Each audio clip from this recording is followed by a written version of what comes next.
Standard chartered ব্যাংকে অভিনব প্রতারণা।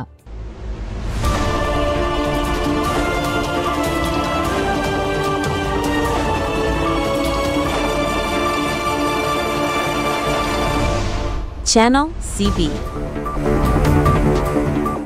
স্বাগতম সিবি নিউজে। সম্প্রতি একটি চাঞ্চল্যকর খবর সামনে এসেছে।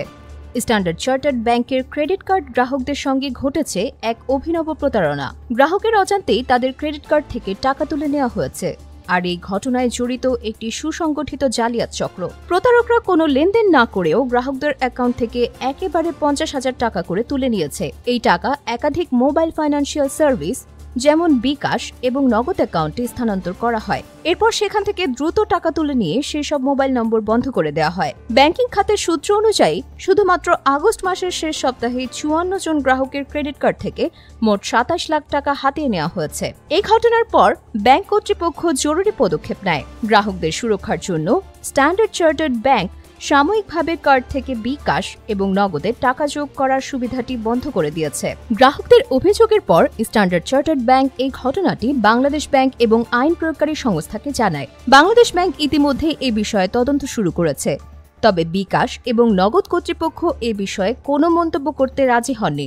এই ঘটনাটি প্রথম প্রকাশ্যে আসে এই মাসের শুরুতে, যখন বেশ কিছু গ্রাহক সামাজিক যোগাযোগ মাধ্যমে তাদের সঙ্গে ঘটা প্রতারণার কথা তুলে ধরেন। তাদের অভিযোগ ছিল, ফোনে ওয়ান টাইম পাসওয়ার্ড ওটিপি আসার কয়েক সেকেন্ডের মধ্যেই তাদের অ্যাকাউন্ট থেকে 50,000 টাকা উধাও হয়ে যায়, অথচ তারা কেউই তাদের ওটিপি কারো সঙ্গে শেয়ার করেননি বা কোনো সন্দেহজনক ওয়েবসাইট বা অ্যাপ ব্যবহার করেননি। এই প্রতারণার শিকার হয়েছেন এমন একজন ভুক্তভোগী হাসিন হায়দার। ফেসবুকে তার অভিজ্ঞতা শেয়ার করেছেন। হাসিন হায়দার লিখেছেন, আমার স্ট্যান্ডার্ড চার্টার্ড ভিসা কার্ড থেকে হঠাৎ করে 50,000 টাকা তুলে বিকাশে পাঠানো হয়েছে। আমার ফোনে ওটিপি এলেও আমি তা কারোর সাথে শেয়ার করিনি।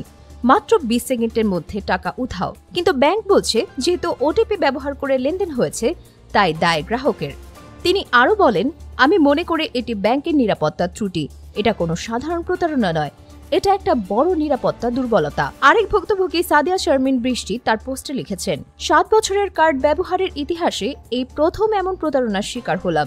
আমার কার্ড থেকেও 50,000 টাকা তুলে নেওয়া হয়েছে। এ বিষয়ে স্ট্যান্ডার্ড চার্টার্ড ব্যাংকের কর্মকর্তারা বলছেন, একাধিক অভিযোগ পাওয়ার পর তাদের দেশীয় এবং আন্তর্জাতিক প্রযুক্তি দল তাদের নিরাপত্তা ব্যবস্থা পর্যালোচনা করছে, কিন্তু অভ্যন্তরীণ কোনো ত্রুটি খুঁজে পায়নি। তারা বলছেন, যেহেতু টাকা চুরি হয়েছে বিকাশ এবং নগদ অ্যাপের অ্যাড মানি অপশনের মাধ্যমে, তাই এর ব্যাখ্যা এমএফএস মোবাইল ফাইন্যান্সিয়াল সার্ভিস প্রদানকারীদের দেওয়া উচিত। প্রথম আলোকে দেওয়া এক সাক্ষাৎকারে স্ট্যান্ডার্ড চার্টার্ড বাংলাদেশের ব্যবস্থাপনা পরিচালক লুৎফুল হাবিব বলেন, এখন পর্যন্ত 54 জন গ্রাহক আমাদের কাছে অভিযোগ করেছেন।